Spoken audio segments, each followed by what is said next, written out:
right, on your whiteboard, here we go. Please tell me what are the names of the theme that believes that it is illogical thinking patterns for the cause of all disorders. Illogical thinking patterns cause psychological disorders. Let's go. Good. What is it, Bailey? Cognitive. On your whiteboard, please tell me what believes that it is repressed thoughts that are causing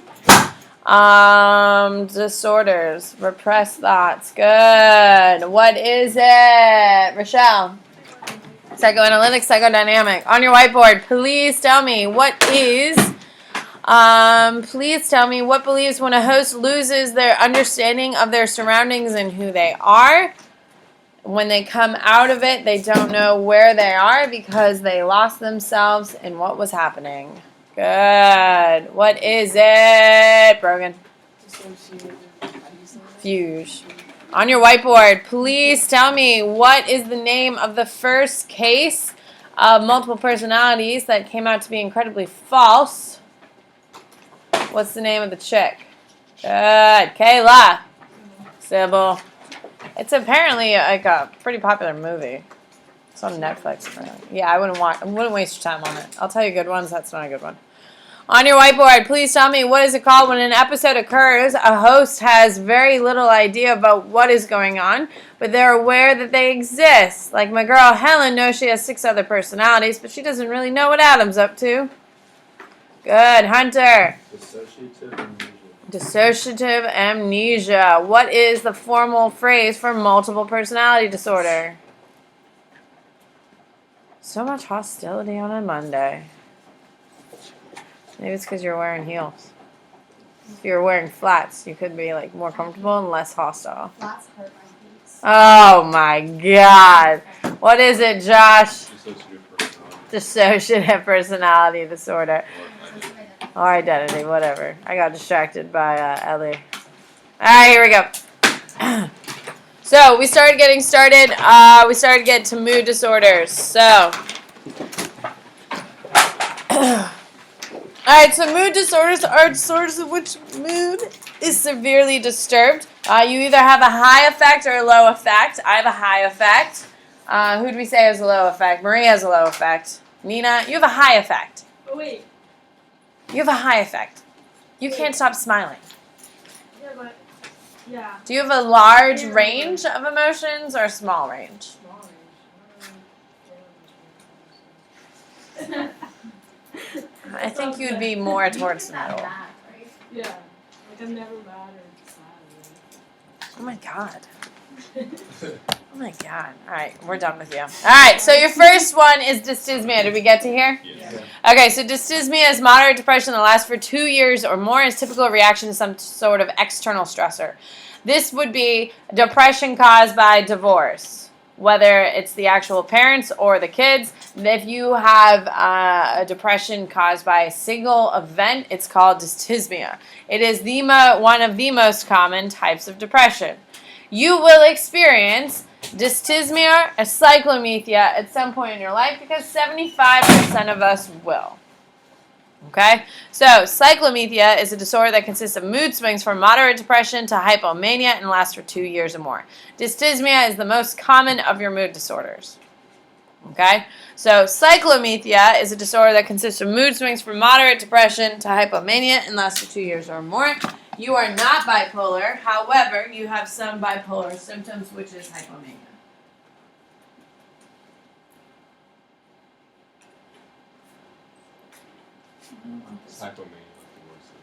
No, hypomania is like, oh my God! Yes! Yeah. It's like a super high feeling, like everything's great, everything's wonderful.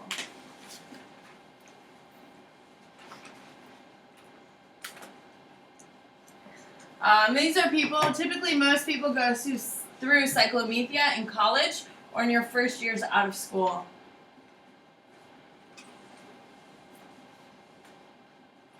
Consists of mood swings, mild depression, or moderate depression. Moderate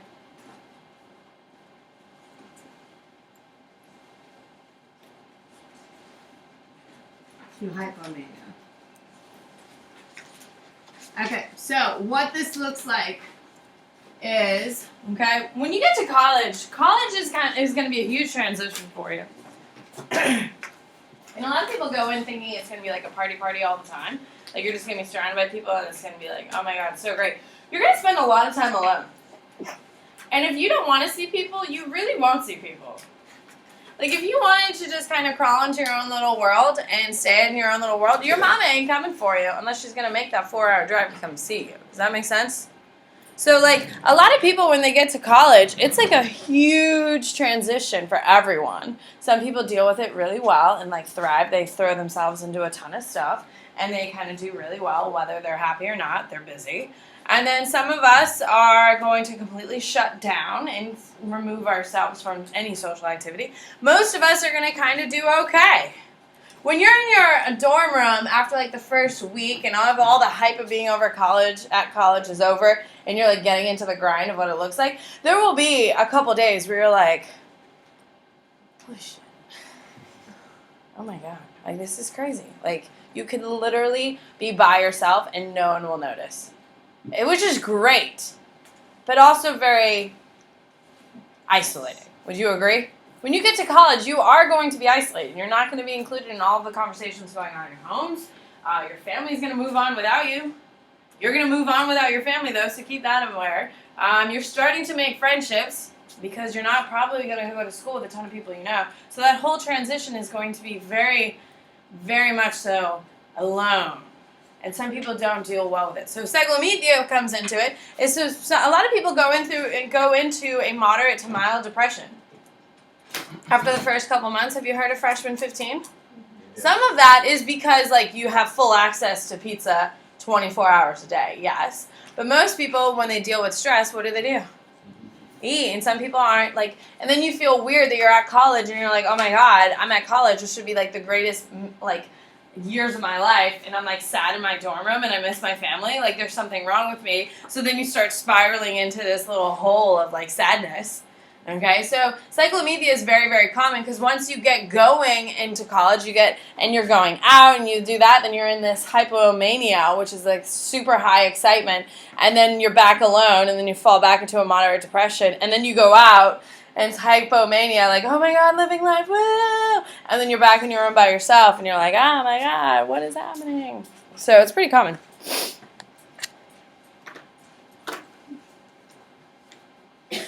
I keep getting sneezes stuck. All right. Any questions on those two? Hello? So your most common one is dysthymia, moderate depression for 2 years or more, typically after an outside event, divorce, breakups, all those. And cyclomedia is going to be one of your other bigger ones. All right, major depression. Major depression is a severe depression that comes on suddenly and seems to have no external cause. If you have major depression, there's no need for a trigger. If you have dysthymia, there's a trigger. If you have cyclomedia, there's typically triggers. Major depression, which is what my sister has, she just constantly has this sear of dread, even though like she'll be out with a bunch of girlfriends, having a great time. It'll just really hit her really hard, especially if she doesn't take her meds. So major depression is going to just kind of come around.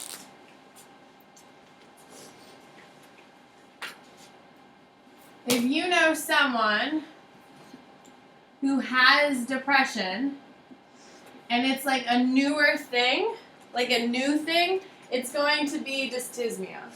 So if you know someone who's going through a rough time, so they go to a psychologist and then they get diagnosed, it's typically dysthymia.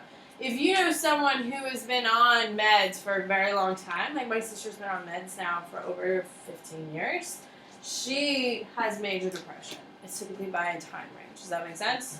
Hello? All right. So when we talk about major depression, all right, I have a video for it. And this is actually one of my favorite videos to show. I found this forever ago. I happened to like bump into it in my early years of teaching. And I was like, oh my god, this makes so much sense So I showed it to my sister because I don't understand my sister. I really struggle. Ellie, give me 2 seconds. I really struggle with this whole idea of like not being able to like fix yourself. You know what I mean? Like I have a lot of gaping flaws, and I feel like if I wanted to fix them, I would. But I enjoy my rage. I feel like my rage empowers me in some ways. You know, like it makes my life easier because you guys don't want to see me rage, so you do your stuff. Like there's like a nice even balance, right, Erin? So when we are talking about depression, it has always frustrated me with my sister. And like I just don't get it. Why can't you? Why are you doing this? So I saw this forever ago, and I will tell you, it has helped me. And I showed my sister, and my sister was like, oh my God, this is what it feels like. And other people have used it to kind of explain what it feels like to their parents and stuff like that. So I hope you enjoy. It is one of my favorites, just because I think it's so well done. I had a black dog. His name was Depression. Whenever the black dog made an appearance, I felt empty and life just seemed to slow down. He could surprise me with a visit for no reason or occasion. The black dog made me look and feel older than my years. When the rest of the world seemed to be enjoying life, I could only see it through the black dog. Activities that usually brought me pleasure suddenly ceased to. He liked to ruin my appetite. He chewed up my memory and my ability to concentrate. Doing anything or going anywhere with the black dog required superhuman strength. At social occasions, he'd sniff out what confidence I had and chase it away. My biggest fear was being found out. I worried that people would judge me. Because of the shame and stigma of the black dog, I was constantly worried that I'd be found out. So I invested vast amounts of energy into covering him up. Keeping up an emotional lie is exhausting. Black dog could make me think and say negative things. He could make me irritable and difficult to be around. He would take my love and bury my intimacy. He loved nothing more than to wake me up with highly repetitive and negative thinking. He also liked to remind me how exhausted I was going to be the next day. Having a black dog in your life isn't so much about feeling a bit down, sad or blue. At its worst, it's about being devoid of feeling altogether. As I got older, the black dog got bigger and he started hanging around all the time. I'd chase him off with whatever I thought might send him running. But more often than not, he'd come out on top. Going down became easier than getting up again. So I became rather good at self-medication, which never really helped. Eventually, I felt totally isolated from everything and everyone. The black dog had finally succeeded in hijacking my life. When you lose all joy in life, you can begin to question what the point of it is. Thankfully, this was the time that I sought professional help. This was my first step towards recovery and a major turning point in my life. I learned that it doesn't matter who you are, the black dog affects millions and millions of people. It is an equal opportunity mongrel. I also learned that there was no silver bullet or magic pill. Medication can help some, and others might need a different approach altogether. I also learned that being emotionally genuine and authentic to those who are close to you can be an absolute game changer. Most importantly, I learnt not to be afraid of the black dog, and I taught him a few new tricks of my own. The more tired and stressed you are, the louder he barks, so it's important to learn how to quiet your mind. It's been clinically proven that regular exercise can be as effective for treating mild to moderate depression as antidepressants, so go for a walk or a run and leave the muck behind. Keep a mood journal. Getting your thoughts on paper can be cathartic and often insightful. Also keep track of the things that you have to be grateful for. The most important thing to remember is that no matter how bad it gets, if you take the right steps, talk to the right people, black dog days can and will pass. I wouldn't say that I'm grateful for the black dog, but he's been an incredible teacher. He forced me to reevaluate and simplify my life. I learned that rather than running away from my problems, it's better to embrace them. The black dog may always be a part of my life, but he'll never be the beast that he was. We have an understanding. I've learned through knowledge, patience, discipline and humour, the worst black dog can be made to heal. If you're in difficulty, Never be afraid to ask for help. There is absolutely no shame in doing so. The only shame is missing out on life.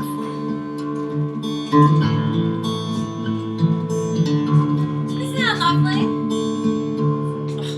Yeah. I think it's interesting, like they use a dog to like symbolize depression. It's interesting. It's nice because it makes it. I don't know. I really liked it. Anyway, when you think about depression, it's not just I just feel sad today. It's much more complicated, which I think the video goes into much better detail. All right. So major depression. Any questions on major depression? All right. Maniac. Manic. That's the one I want. Manic. Here we go. It's having the quality of excessive excitement, energy, elation, or irritability. Now, that sounds pretty good when it says having the quality of excessive excitement and energy and elation. That doesn't sound nearly as bad as like major depression. Can we agree? Okay. Now, when we talk about mania, what we're talking about is the struggle between what your body can and what your body can't handle. Is your body supposed to be depressed all the time? Is your body supposed to be living in this excitement and high energy all the time?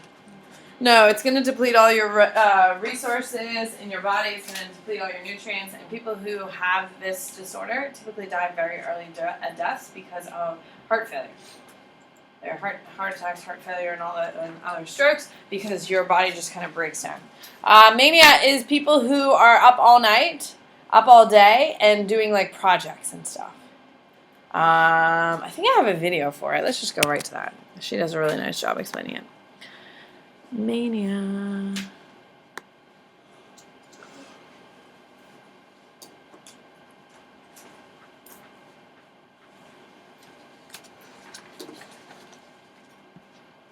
Oh, yeah. Oh, she's wonderful. Happens most of the time. It happens when, hey y'all, this is Mr. Gomez, and I'm making this video because the other day a friend of mine asked me what a mixed episode felt like. So I figured maybe he's not the only one that wanted to know. So a lot of people suffer from manic depressive syndrome, which is what I have, or manic depressive disorder, and a mixed episode is depression and mania all at the same time, and it kind of seems weird that you could do them both at the same time, but it's possible, and it's not a very nice thing. Like on one hand, you have severe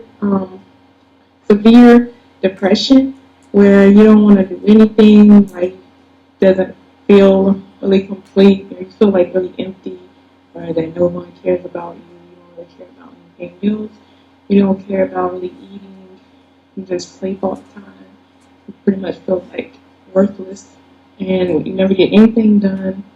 You're just dragging around, and you don't take really good care of yourself.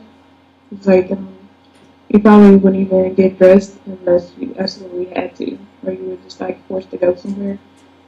And sometimes it can lead to hospitalization. I've never been hospitalized, and I don't want to, but it can last like a few days or a few weeks. Like I've been severely depressed before for like a few weeks, and there was one point where I just lived off Oreos and purple soda for like a week and a half. I didn't take care of myself at all, and I was very unhealthy, and I was getting sick.